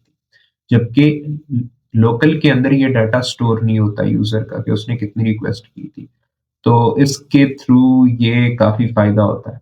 तो अब हम क्या करेंगे कि यहाँ पे एक्सटर्नल जो आईपी है वो सेट करेंगे। कॉम का जो एक्सटर्नल आईपी है, जो मेरा आईपी था वो मैंने सेट किया हुआ था पहले 161.202.171.75। ये यहाँ से उठा लेते हैं कंट्रोल सी करके और मैं वापस आ जाता हूँ और यहाँ पे इसको मिटा के 0.75। अब मैं इसको एंटर कर देता हूँ। अब रेट लिमिटिंग सेट हो जाएगी। Let's wait for it and watch what happens. Okay, I am waiting for it. Okay, let's just wait for it. It will start executing. Okay, failed to connect. Port 81 could not connect to server. What can be the problem? Let me check. Oh, sorry. We have used the HTTP protocol. जबकि हमारा जो external Kong API है वो protected है, वो HTTPS के ऊपर run कर रहा है, तो हम HTTPS यूज करें। नाउ इट विल वर्क और पॉलिसी हमारे पास सेट हो जाएगी, ठीक है। हमने HTTPS यूज कर लिया है now, it should work.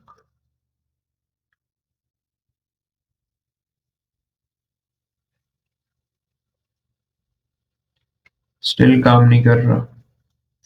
I think issue जो है वो है सेल्फ साइंड सर्टिफिकेट्स का।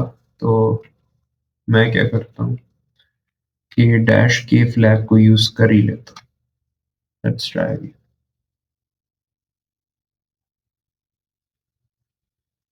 आई थिंक अब काम करेगा। Let's wait for.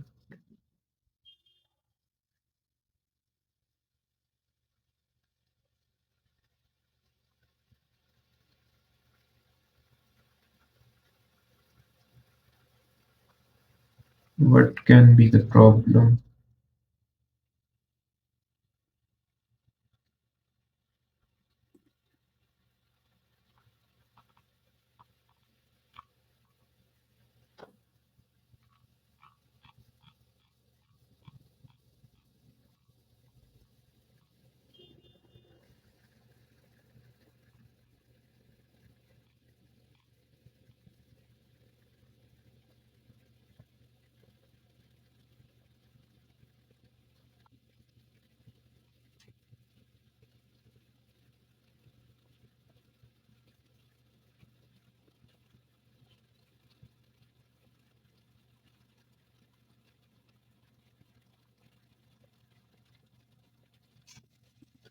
I think यहाँ पे मैं ट्राई करता हूँ। अच्छा सॉरी, मैंने पोर्ट फॉरवर्ड किया था इसको। यहाँ पे I need to use local host. Let's try again.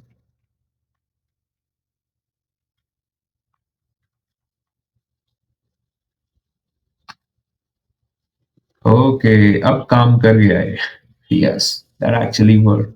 ये मैंने इसको पोर्ट फॉरवर्ड किया था लोकल होस्ट के ऊपर, और जो पब्लिक है वो डायरेक्टली एक्सेसिबल नहीं है।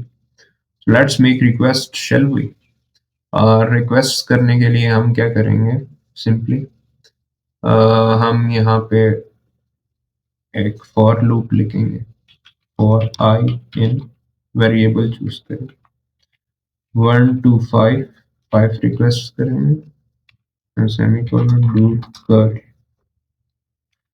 किसके ऊपर हमने रिक्वेस्ट करनी है? HTTP local host slash users. Done. उससे पहले हम देखते हैं, इसको यूजर्स करते हैं ताकि हम देखें कि हमारा जो वो है वो एक्सेस हो रहा है या नहीं। हम थोड़ा वेट करते हैं इसके। जब एक्सेस होगा, ओके, इट्स गेटिंग एक्सेस। अब क्या करेंगे? सीधा हम जाएंगे अपने API एंडपॉइंट पे और इसको run.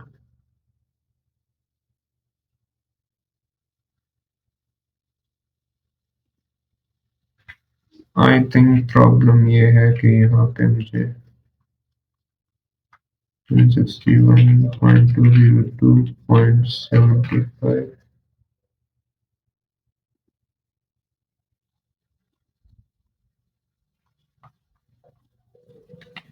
75.77.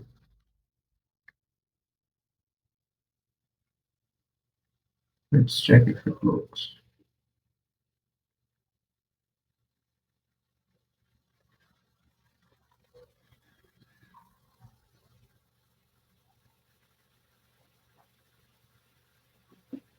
I'm sorry. I think I again used the HTTP protocol. That's why it's not. Uh, Let me use the HTTPS. It should work right now. Uh-huh.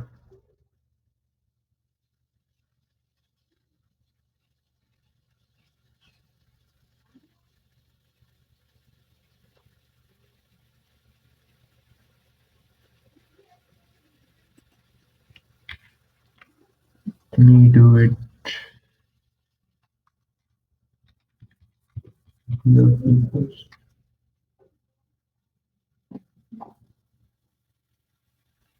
It's still generating the problem. I don't know. I don't know what's the problem. I've never faced it. I don't believe that. Something is fishy out here. Let me check it.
I think मुझे दोबारा repo को add करना पड़ेगा और update भी करना. Why it's not getting the proxy?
Let's look at for Stack Overflow.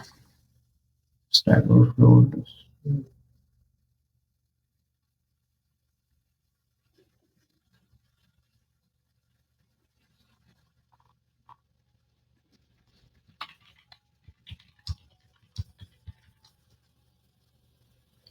My services are running. Common proxy is also running. That's great. COM proxy is also running. Can be the issue. 161.102.75.77.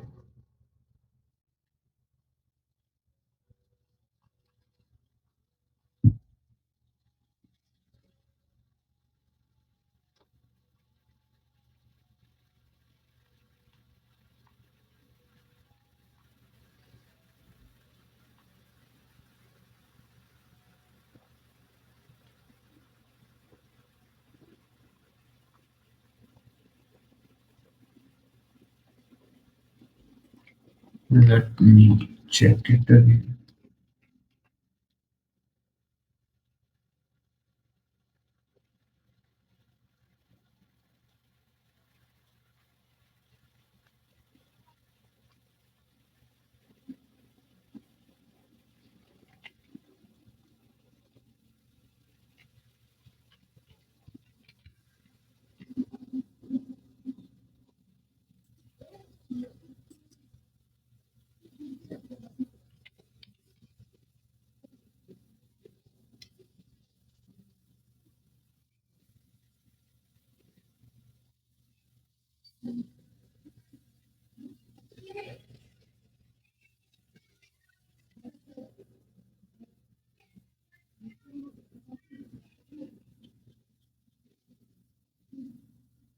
Okay, curl के issues आ रहे हैं. That means that we have to work with the curl requests. So हमें curl देखना पड़ेगा. इसका issue कैसे set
TLS को false कर दिया. Let's try again. That,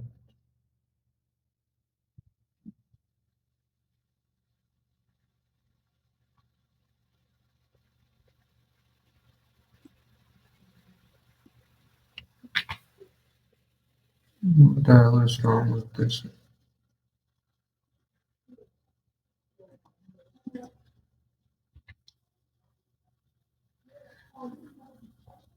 Let's check it. Verify it once more. Can be the problem. The user is saying that it could be the server issue. Use K.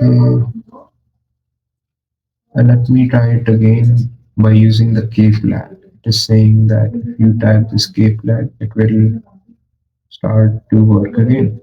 Let's do it. Okay, it's making the request, guys. It's making the request. It has made all the requests. So let's refresh it. Okay, it's saying error API rate limit exceeded. So that's it. It actually worked. The only problem was that I didn't use the K flag. That is really important. If you are working with the development environment, there are a lot of mistakes. It's gonna happen. So let's move on to authentication. In order to do the authentication step, what we need to do is we just need to make an other request, which is let me clear up the before. Okay. For that, we have to use the curl command and then post and then be service user plugins and the name will be the key auth. Okay. The main, let me put the external IP 161.202.77. Okay. And then HTTPS and then dash K. Okay. Let's try it. Let's try if this command works or not.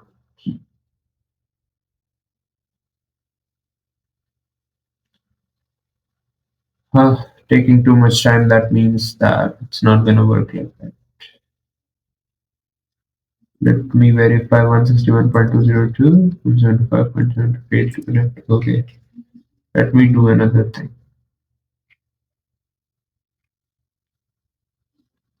Localhost.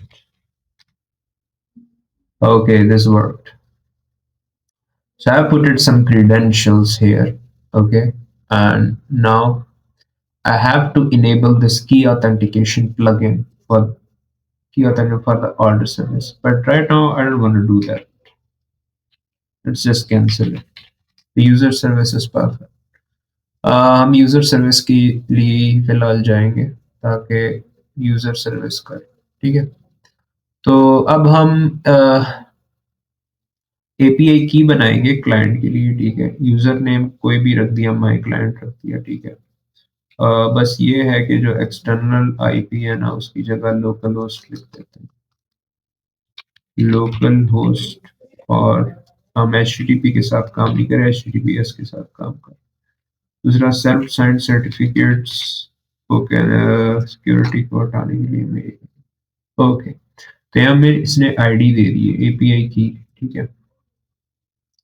अब हम ये API की जो है इसी के साथ try करेंगे। अब हम ये जो एपीआई की है ना, ये सेव करेंगे एपीआई की को, ठीक है। सॉरी, अब हम इस एपीआई की को माय क्लाइंट के अंदर सेव करेंगे। सॉरी, यहाँ पे local host type, local host, then यहाँ पे हम https यूज करेंगे, and then that's gonna happen https self-signed certificate dash key। Okay, हमारे पास ये की आ गई। अब की के जरिए हम, अब एपीआई की के बगैर हम ट्राई करते हैं, इसको टेस्ट करते हैं, ठीक है, कि अब ये टेस्ट हो रहा है कि नहीं। अब मैं यहाँ पे टाइप करता हूँ local host slash users and we put the https। अब अगर हम करेंगे तो ये बिल्कुल भी एक्सेस नहीं हो, ठीक है। ये देखें, आई थिंक मैंने डैश के नहीं डाला, ठीक है, फेल टू कनेक्ट, ठीक है। अब हम क्या करते हैं, https local host slash users. अब एपीआई की यूज करते हैं, एपीआई की ये सारी कमांड लिखी हुई है। यहाँ पे हम एक्सटर्नल आईपी की जगह हम यहाँ पे लोकल होस्ट लिखते हैं, लोकल होस्ट, ठीक है। और एचटीटीपी की बजाय एचटीटीपीएस कर देते हैं। और यहाँ पे मैंने अपनी जो एपीआई की है वो पेस्ट कर दी है, और एपीआई की हमें यहाँ पे दी गई, ये ऊपर एपीआई, ठीक है। ये एपीआई की मैंने उठाई और यहाँ पे पेस्ट कर दी, ठीक है। और कर्ल आई एच एपीआई की सारा कुछ दिया हुआ है और लोकल होस्ट यूजर्स दिया हुआ है। और अब मैं जब पेस्ट इंटर करता हूँ and fail to connect, let me wait, dash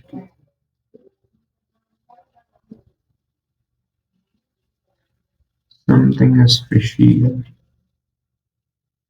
Something is fishy, something is fishy।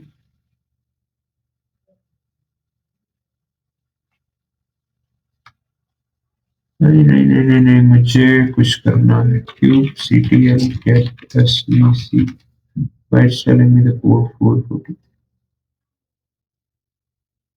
code 443 Kubernetes cluster IP are running on port 440। But why am I getting this? Let me look at it। Um,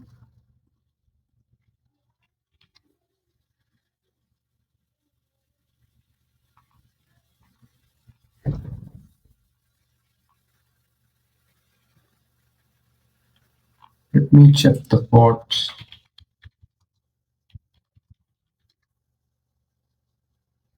okay, pods तो सही run कर रहे हैं, com का भी run कर रहा है, पोस्ट भी एसक्यूएल कर रहा है।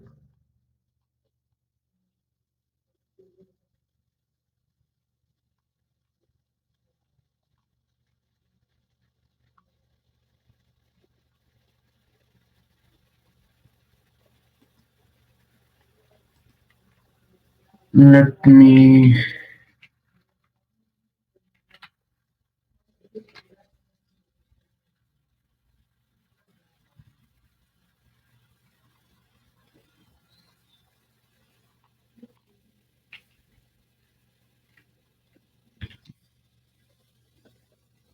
Okay, I don't know what's the problem, but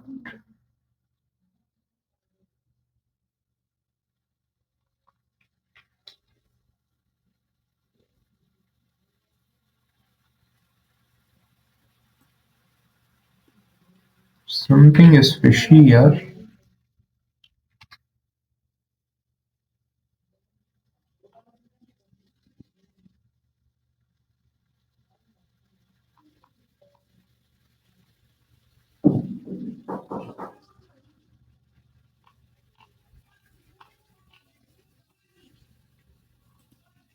अच्छा, मैं क्या कर सकता हूँ कि इसको रिमूव करके सिर्फ इस पे, हाँ, नाउ दैट थिंग, क्योंकि मैंने स्टार्ट में उनको कहा था कि जो मेन राउट है ना उसको एक्सेस करो, तो मैंने स्लैश यूजर्स कर दिया। अब अगर मैं यहाँ पे आता हूँ और इसको रिफ्रेश करता हूँ, ये क्या कह रहा है, नो एपीआई की फाउंड एंड रिक्वेस्ट। इसका मतलब है कि जब मैं एपीआई की डालूंगा तो तभी मैं अपने डाटा को एक्सेस कर सकता हूँ।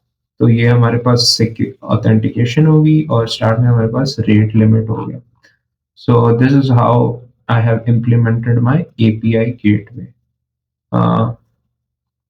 सो नेक्स्ट स्टेप होगा हमारा GitHub authentication, sorry, GitHub actions का। उसको देखेंगे कि हम कैसे सारा कुछ ऑटोमेट कर सकते हैं, हम सी आई सी डी पाइपलाइन पूरी बना सकते हैं।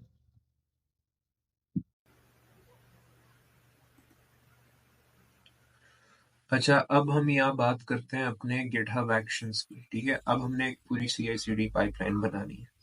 अ, तो ये काफी इजी प्रोसेस है, लेकिन उससे पहले हम एक ड्रॉबैक समझते हैं कि सी आई सी डी पाइपलाइन से पहले मैं क्या कर रहा था। पहले मैं ये कर रहा था कि ये मेरे पास वीएस कोड का प्रोजेक्ट है, ये ऑर्डर सर्विस है, ये यूजर सर्विस है। ठीक है, इसके अंदर मैंने कोड लिखा। ठीक है, फॉर एग्जांपल जो सर्वर डॉट जेएस फाइल है, इसके अंदर मैंने एक और एपीआई एंडपॉइंट बनाया न्यू ऑर्डर के नाम से। ठीक है, उसमें चेंजेस की। अब वो तो रिफ्लेक्ट नहीं होगी कोड इंजन के इंस्टेंस के अंदर, तो उसके लिए क्या करना पड़ेगा, मुझे डॉकर बिल्ड की कमांड चलानी पड़ेगी। और अगर देखा जाए तो ये डिप्लॉय डॉट YAML फाइल के अंदर मैंने डॉकर बिल्ड की कमांड लिखी है, तो ये कमांड मुझे चलानी पड़ती थी हर बार। My code engine user service latest, my code engine repository है कोड इंजन की। ठीक है, और ये यूजर सर्विस जो है इमेज का नाम है। डॉकर बिल्ड करना पड़ता था, फिर मुझे एपीआई की के थ्रू लॉगिन भी करना पड़ता था, और उसके बाद मुझे टारगेट भी सिलेक्ट करना पड़ता था, रिसोर्स जो कि आईबीएम क्लाउड के अंदर डिफॉल्ट मैंने सिलेक्ट किया था। उसके बाद मैंने प्रोजेक्ट भी सिलेक्ट करना होता, और उसके बाद डॉकर को पुश भी करना होता था। डॉकर पुश क्यों? क्योंकि वो जो इमेज है वो अभी नई बनी है और उसके अंदर डाटा अपडेट हुआ है।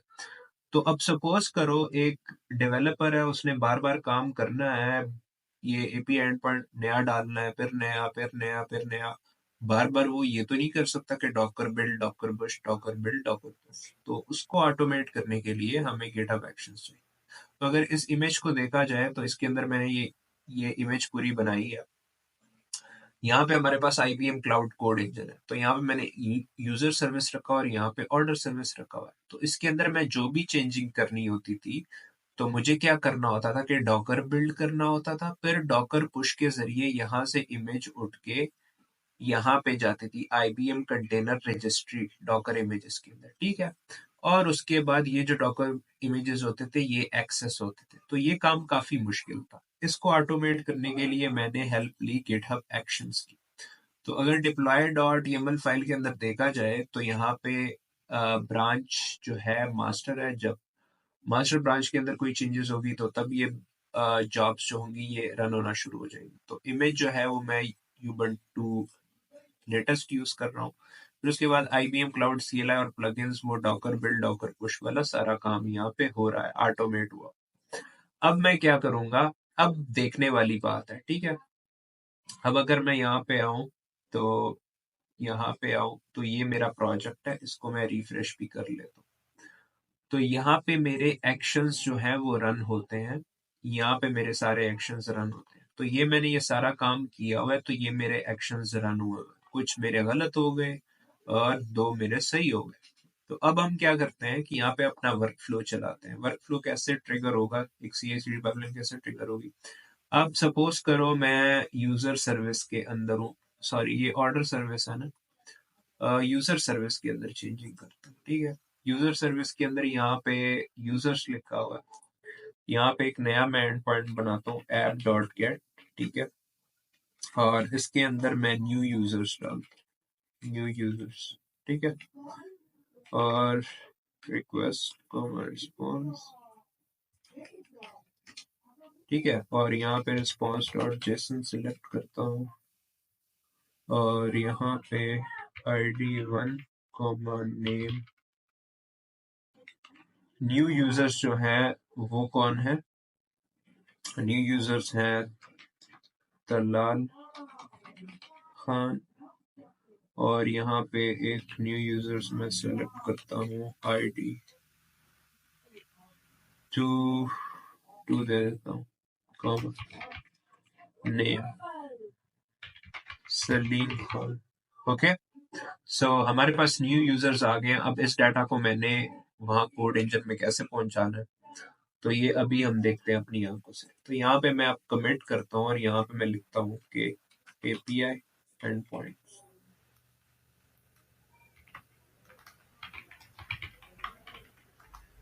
New endpoint for user service added, ठीक है। अब मैं इसको कमिट करता हूँ यहाँ से। जैसे ही मैं कमिट करूंगा और इसको सिंक चेंजेस करूंगा और यहाँ पे मैं वापस जाऊंगा तो यहाँ पे एक्शन ट्रिगर होगा। अब यहाँ पे एक्शन आपको ट्रिगर होता हुआ दिखाई नहीं दे रहा, लेकिन अभी जब मैं रिफ्रेश करता हूँ तो यहाँ पे एक्शन ये देखिए, ये स्टार्ट हो गया एक्शन। तो ये मैंने डिप्लॉय इसको ना वो दिया हुआ था, तो ये देखिए सेटअप जॉब चेकआउट कोड। अब ये IBM क्लाउड का CLI वो इंस्टॉल कर रहा है, ठीक है।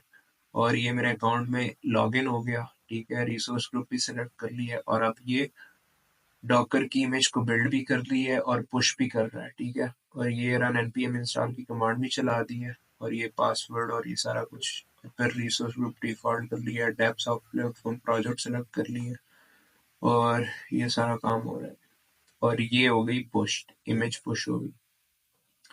अब कोड इंजन में जाना है इस सबको। अब ये एप्लीकेशन अपडेट हो गई, ठीक है, टू लेटेस्ट वर्जन।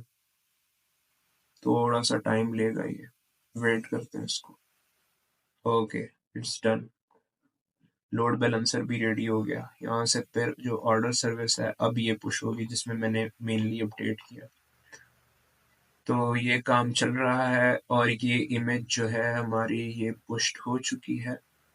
अब ऑर्डर सर्विस के ऊपर कोड इंजन को डिप्लॉय करना रह गया और ये डिप्लॉय होने में थोड़ा सा टाइम लगेगा क्योंकि मैंने कोड को अपडेट किया हुआ है फिलहाल। तो यहाँ पे लोड बैलेंसर जो है वो रेडी हो चुका है और ये चेकआउट कोड और ये हमारी पाइपलाइन कंप्लीट हो गई। तो हमारा सारा प्रोसेस कंप्लीट हो गया। अब इसको चेक कैसे करें। अब हमें तजस्सुस होगा कि यार इसको चेक कैसे किया जा सकता है। तो इसको चेक कैसे किया जा सकता है, इसको यूजर्स लिखेंगे। अब ये तो एक्सेसिबल नहीं है।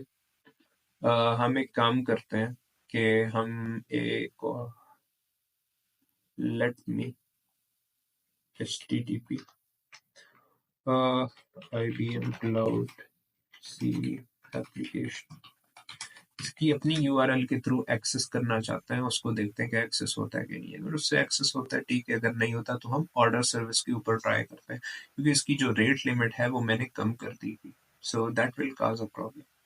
अब यूजर सर्विस है ये, कंट्रोल C कर लेते हैं, वापस ब्राउजर पे जाते हैं और यहाँ पे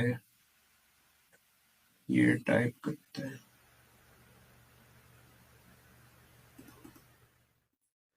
और स्लैश यूजर्स। ओके, ये URL काम कर रही है, ठीक है, सीखा नुमा।